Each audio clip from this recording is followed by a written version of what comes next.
What about the food? I made the gusi. I made the eba. What about the weather? You know the temperature, minus 30 degrees. What was that thing that really shocked you? Everybody seemed to be very to themselves. Yeah. You can't just hug someone. You have to take permission. Can I? What were your impressions? People lining up without being told to by themselves. Everyone is on the queue. It took me a bit. It took me. The Nigerian in me at times would want to, and I'm like.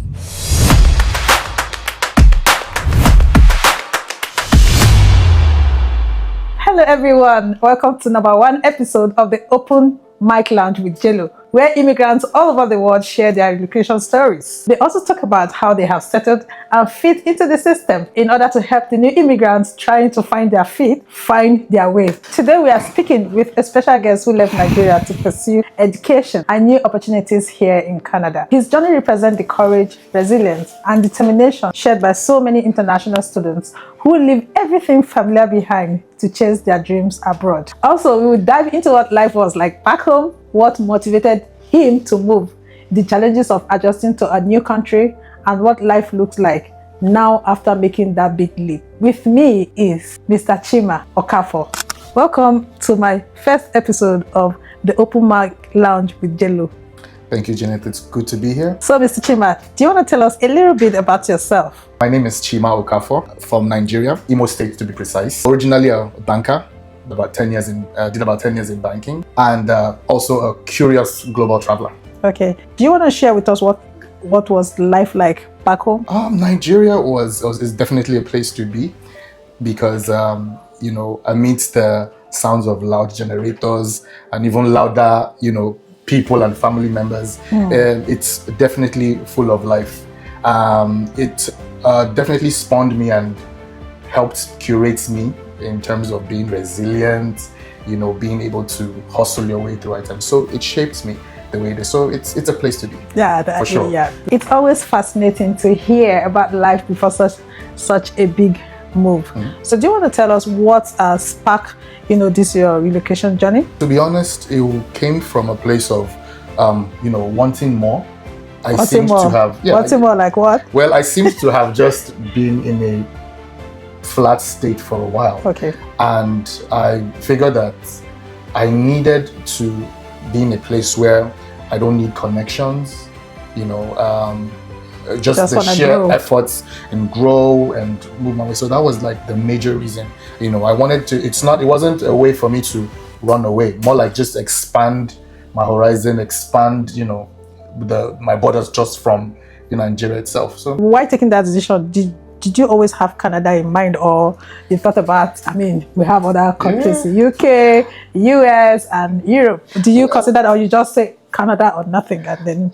I flirted with the idea of UK, Australia for a bit. Okay. But Canada was just like that friend that kept on popping up, and it's like, they were offering permanent residency. It always just seemed to always be in the background somehow. Okay. So UK and Australia just kind of fell away, and you just decided Canada to did it. Canada. Exactly, yes. Was there a particular moment?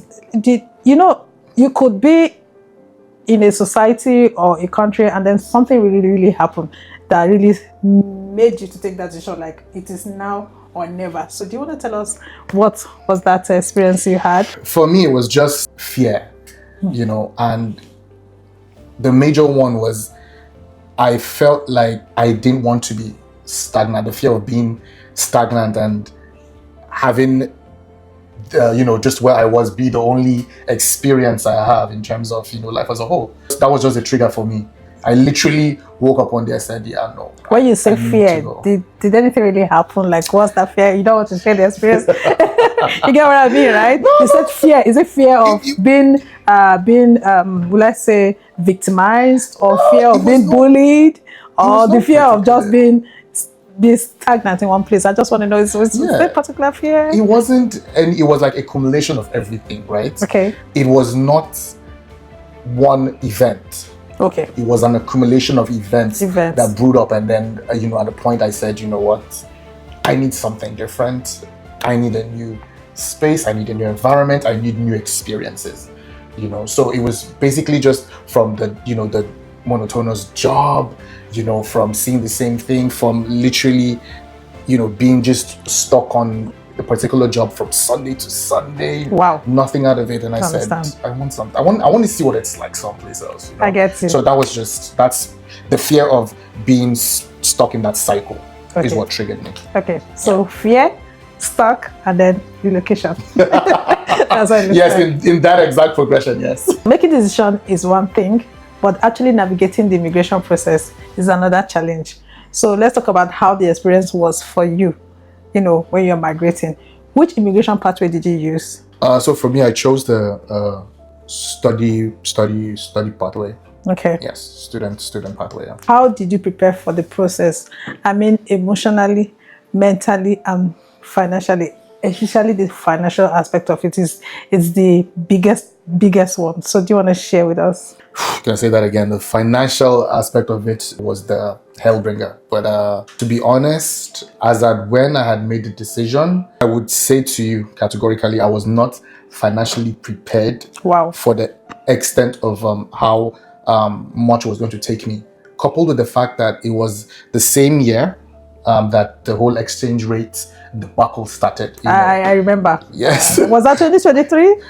Yeah, because I know as at then it was still around 500. Then all of a sudden it just boomed up to stuff. So it was literally in the middle of it all. That the whole thing, really started. So for me, financially, no, I was not ready. I wasn't prepared for it. Emotionally, family. When the financial aspect is not taken care of course, it's going to affect every other aspect nationally but my family were there. I'll be honest with you. Family and friends played a huge role, in assisting me. Emotionally, I had already had the mindset, on coming here that this is what I wanted to do. So I was, to a large extent, I was firm once I had got started. Okay.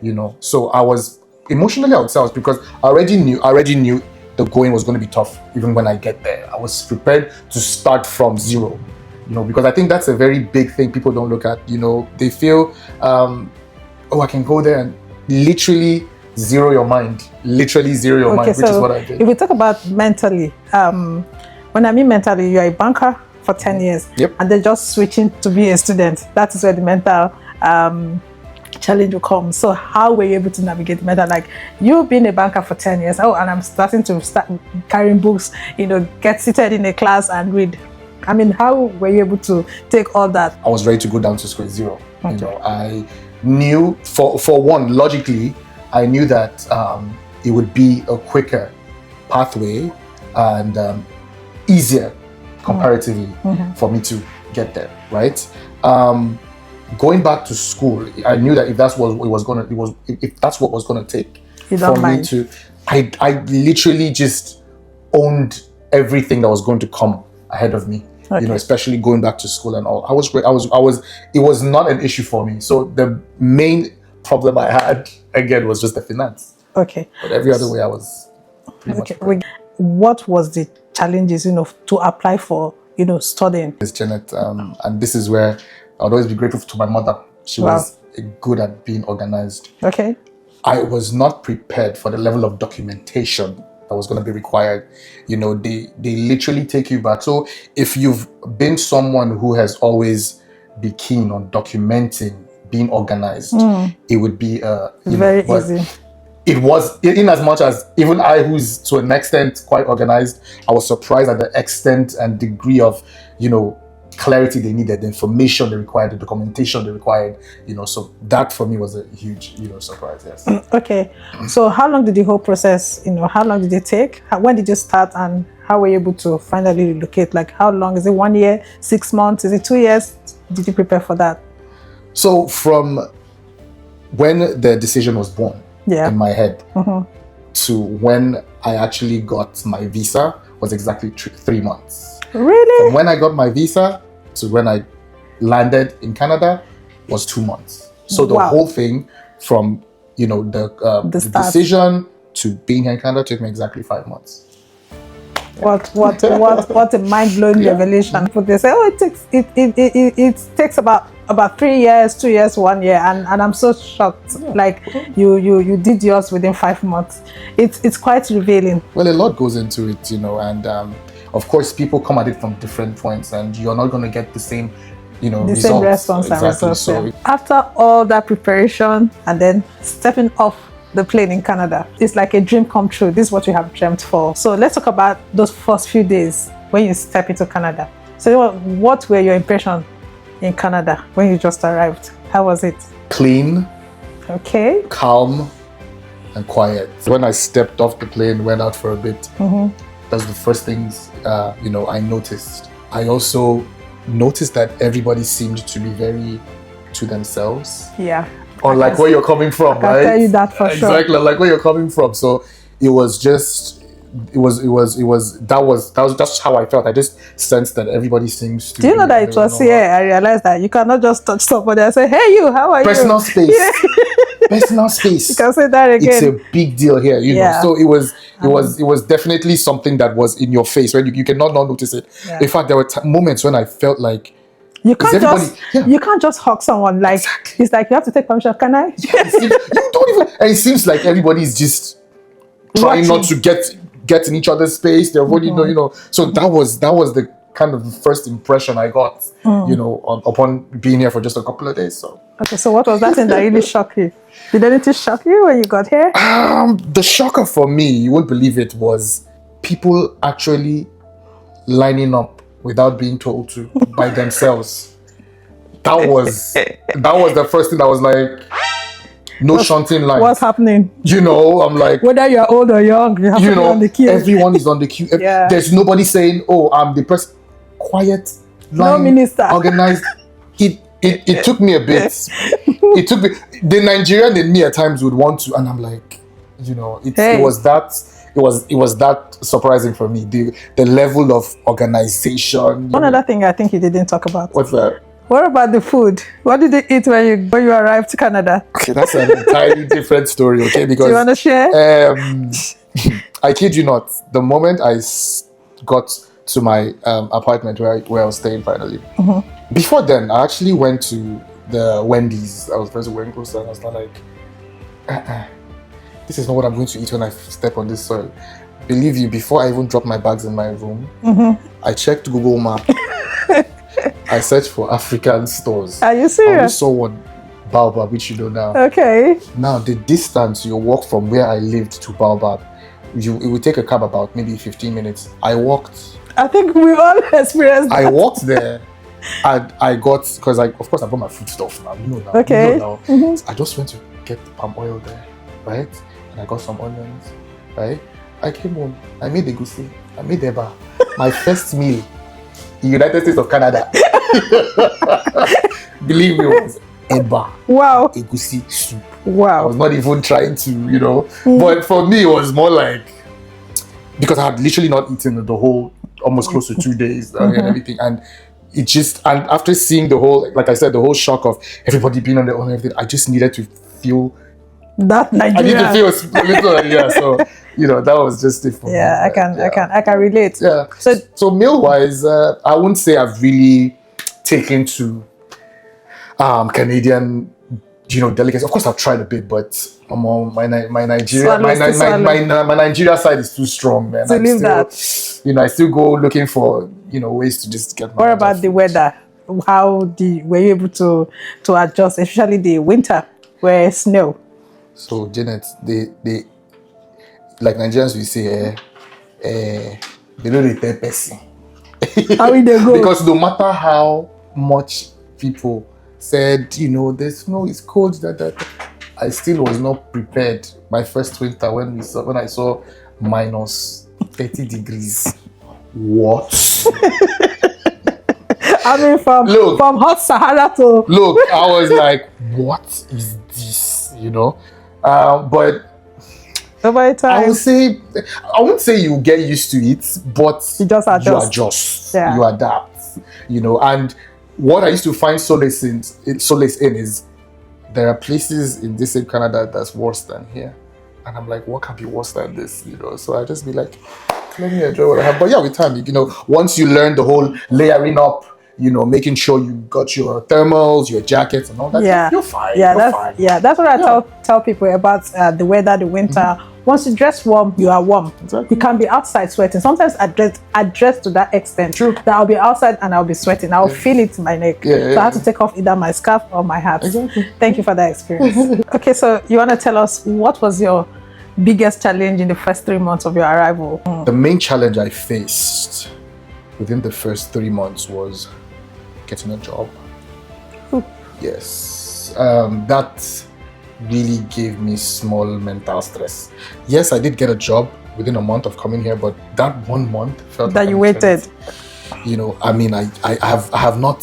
If it just basically felt like I was starting life afresh again, right? I had sent in hundreds of resumes, you know, and for the most part, I was not getting any reply at all. So it was a bit scary. So when you got the job, what happened? Once that first one came in, it just seemed like I just needed to get that first one. I just started getting offers, and it was just smooth sailing from there. And then I just needed to break that ice, I guess. Did you feel welcomed by the people? I mean, the Canadians. How do you feel? Were you welcomed? Did you get that warm welcome as an immigrant in a new country? Canada, or at least Moncton, New Brunswick, where we are, would give you the platform to explore and do you understand? So, but you need to be the one to do the work, put yourself out there, you know. So I feel if people who are coming are expecting, you know, a warm embrace from everyone, you know, then I think that's where you might get it wrong, you know. So I didn't wait to feel welcomed. You did what you have to do. I literally put myself out there. And they have no choice. And they would embrace you. Yes.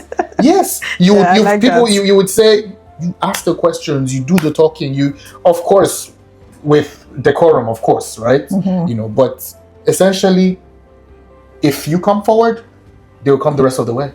That's how, in my experience. I understand what you're saying, because you can't be in the house, or because you notice people are just to themselves and you just decide to stay. Exactly. If you say you're going to lose that is the truth. So I understand what you're saying. So 100. For you guys to meet, you have to push yourself. Exactly. And that was what you did. That's so you decide, they don't want to talk to you, but I want to talk to you, so you don't have choice. So they will say, hello.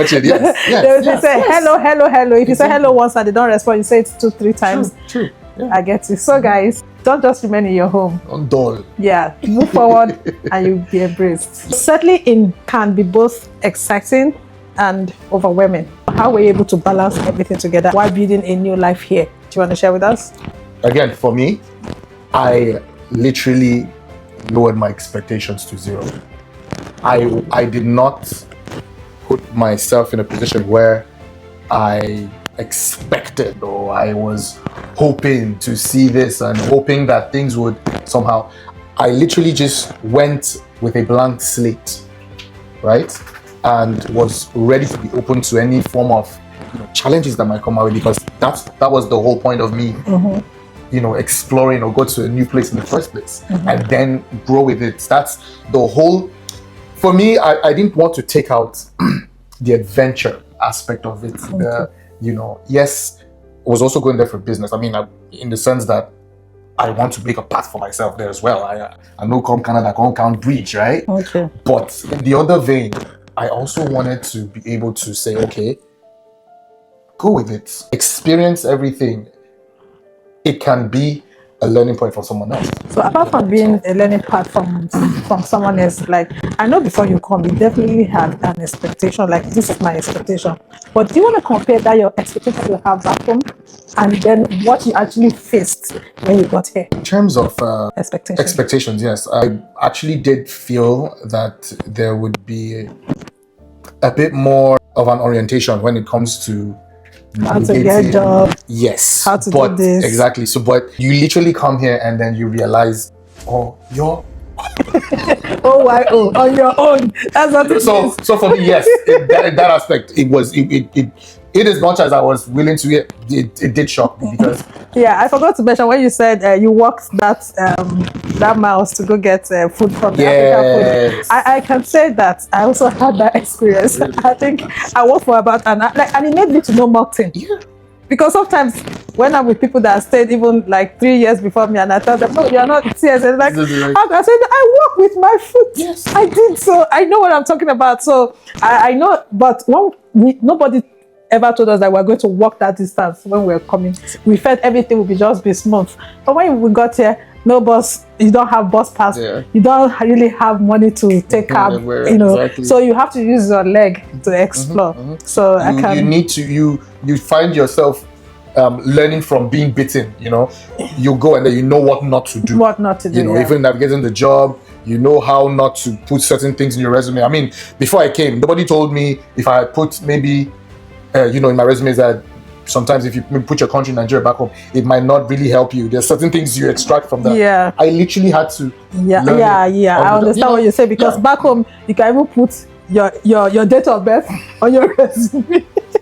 You can put the city you're from.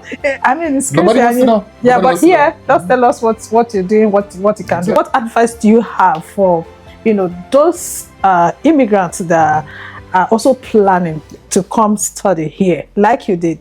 And I must say that you are not at that same point where you got here. You have navigated, you have moved, you have explored. So do you want to tell us, please advise them, immigrants, new students, or people that are planning to get their visas, what advice do you have for them? The very first thing I would say is wipe your slate clean. Do not burden your brain with what to expect, you know, what you feel would be there, what you want. And go with a blank slate, knowing that you're going to go and experience something new. Keep a broad and open mind. Make yourself open to learn new things, to assimilate new things, to gain more knowledge, to gain more experience. That's the first thing that would really make it work for you here. The moment you zero your mind, or you have a particular mindset, I go here, and when you can't get disappointed, it will frustrate you. Number two, and most importantly, I mean, coming from where we're coming from, I might say this might be the hardest thing for a Nigerian to do. Learn the rules and follow them. Please. Learn how things work. Learn to ask questions. Had I knowns are not involved, learn to ask questions. Follow rules. Know how things are done. Get with the program, right?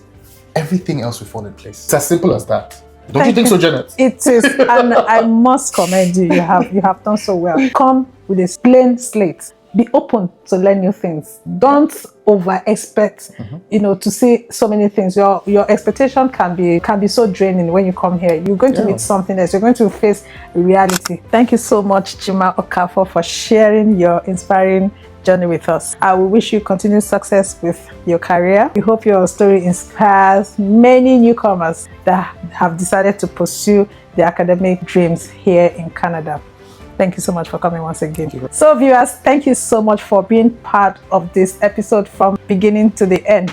Please don't forget to share, like, and subscribe to my channel, The Open Mic with JLo. See you again. Au revoir. Bye.